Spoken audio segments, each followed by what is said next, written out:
আমার পিছন দিকে যে দেখতে পাচ্ছ এটা হলো ধুবড়ী ফুলবাড়ি ব্রিজের যেটা রোড, এই রোড হতে যাচ্ছে। দেখো এই যে এদিকে কিন্তু সাইনবোর্ডে লেখা আছে শ্রীরামপুর আদাবাড়ি পার্ট 1 আদাবাড়ি পার্ট 2। এটাই হবো ধুবড়ী ফুলবাড়ি ব্রিজের যেটা রোড, এই রোড দিয়ে কিন্তু যাওয়া হবে। যে ওইদিকে আছে তোমাদেরকে দেখাতে যাচ্ছি ব্যাক ক্যামেরা দিয়া। ওদিকে কিন্তু তোমরা দেখতে পাচ্ছ ব্রিজের কাজ হতে যাচ্ছে, যেটা ব্রিজে ওঠার রাস্তা সেটাই হবো ধুবড়ী ফুলবাড়ি ব্রিজের যেটা ওঠার রাস্তাটা, সেখানে একটা যে গেট হবো ফার্স্টে, সেই গেটটা দেখো এই যে এই জায়গায় কিন্তু কাজ চলে আসে। দেখো অতি দ্রুত গতিতে ব্রিজের কাজটা চলে আসে, ইন্ডিয়া কোম্পানি করে আছে। আমার ভারতবর্ষের ভিতরে 2য় নম্বর ব্রিজ যেটা নির্মাণ করা হয়েছে ধুবড়ী টু ফুলবাড়ি ব্রিজ।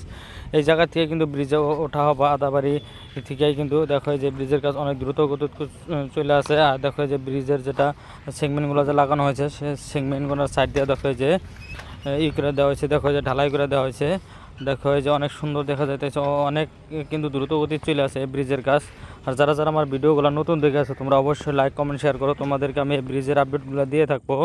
আর দেখো এই যে আমি এখন দেখাতে যাচ্ছি তোমাদেরকে, আমি 6 নম্বর পোস্ট অবধি আমি একটা ক্লিপ দেখাতে যাচ্ছি, ভিডিও ক্লিপ। দেখো এই যে অনেক দ্রুত গতি কিন্তু চলে আসে। দেখো অনেক সুন্দর দেখা যাচ্ছে যে সেকেন্ড সেগমেন্টগুলো কিন্তু এদিকে কিন্তু একটা পোস্টের উপরে কিন্তু সেকেন্ড সেগমেন্টগুলো কিন্তু লাগানো হয়েছে, কিন্তু আর একটা পোস্টে কিন্তু এই জায়গায় কিন্তু সেকেন্ড সেগমেন্টগুলো লাগানো হয় না। দেখো যেটা কিন্তু নিউ আপডেট দেওয়া হইতেছে। যারা যারা আমার ভিডিওটা নতুন দেখে আসো তোমরা অবশ্যই লাইক কমেন্ট শেয়ার করো, তোমাদেরকে আমি এই ব্রিজের আপডেটগুলো দিয়ে থাকবো। অনেক দ্রুত গতি কিন্তু এই ব্রিজের কাজটা চলে আসে। এই ধুবড়ী ফুলবাড়ি ব্রিজের দৈর্ঘ্য হলো 19 কিলোমিটার দৈর্ঘ্য। আর আমার উত্তর পূর্ব অঞ্চলের সবচেয়ে বড় ব্রিজ এটাই, এই ধুবড়ী টু ফুলবাড়ি ব্রিজ। আসাম মেঘালয়ের মানুষের কিন্তু অনেক সুবিধা হবে, যেহেতু তারা বিজনেসের ক্ষেত্ৰত ওয়েস্ট বেঙ্গলের থেকেও কিন্তু অনেক সুবিধা হবে, যেহেতু তারা ডাইরেক্ট মাল নিতে পারবো। আর এখন যারা ধুবড়ী থেকে মাল নেয় তারা কিন্তু লঞ্চ বা নৌকা দিয়ে আনা নেওয়া করা হয়। ব্রিজ কমপ্লিট হলে কিন্তু সেটা কিন্তু ব্রিজ দিয়ে আপ ডাউন করা হবে, সেই জন্য কিন্তু অনেক দ্রুত গতিতে ব্রিজের কাজ চলে আসে।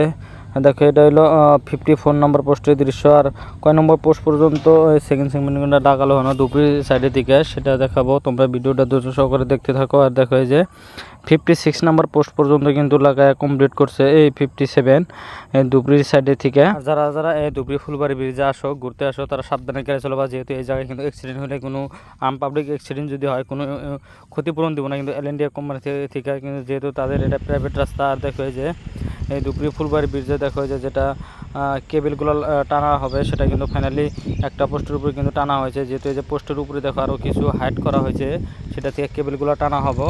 সেই জন্য কিন্তু এই ব্রিজের হাইটগুলো উঠানো হতেছে ব্রিজের পোস্টে থেকে। দেখো এই যে কত সুন্দর দেখা যাইতেছে, আমার ভারতবর্ষের ভিতরে 2য় নম্বর ব্রিজ নির্মাণ করা হইতেছে। এই ব্রহ্মপুত্র নদীর উপরে সেই ব্রিজটা নির্মাণ করা হইতেছে আমার ধুবড়ী জেলাতে, নিয়ারেস্ট বাংলাদেশ বর্ডারের সাথে। যারা যারা এখন পর্যন্ত আসলে তোমরা ঘুরে যেতে পারো এই জায়গা।